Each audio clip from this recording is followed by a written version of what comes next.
नवा विचार नवा भारत. न्यूज 24 मराठी. नवा विचार नवा भारत. स्थानिक स्वराज्य संस्थांच्या निवडणुका आटोपताच महाराष्ट्रात राज्यसभा निवडणुकीचे वारे वाहू लागले आहेत. मात्र राज्यसभा निवडणुकीची घोषणा होण्याआधी बारामती आणि राहुरी विधानसभेची पोटनिवडणूक घेतली जाण्याची दाट शक्यता आहे.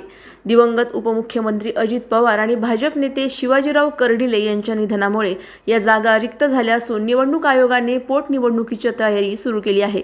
बारामती विधानसभा मतदारसंघाची पोटनिवडणूक उपमुख्यमंत्री अजित पवार यांच्या पत्नी सुनेत्रा पवार लढवतील हे जवळपास निश्चित मानले जात आहे. उपमुख्यमंत्री पदाची शपथ घेतल्यानंतर 6 महिन्यांच्या आत विधानसभा व विधान परिषदेचे सदस्य होणे बंधनकारक असल्यामुळे ही पोटनिवडणूक आवश्यक ठरली आहे.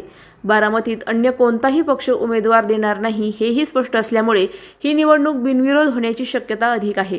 सुनेत्रा पवार बारामतीतून पोटनिवडणूक लढवतील तर पार्थ पवार राज्यसभेत जाण्याची शक्यता आहे.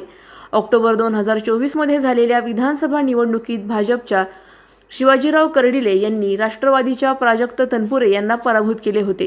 राहुरीचे प्रतिनिधित्व करत असताना त्यांनी अनेक प्रकल्प यशस्वीपणे राबवले, परंतु प्रकृती अस्वास्थ्यामुळे त्यांना काही काळ सार्वजनिक जीवनापासून दूर राहावे लागले.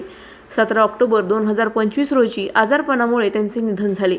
लोकप्रतिनिधीच्या निधनानंतर 6 महिन्यात पोटनिवडणूक घेणे आयोगासाठी बंधनकारक आहे. न्यूज 24 मराठी. नवा विचार नवा भारत.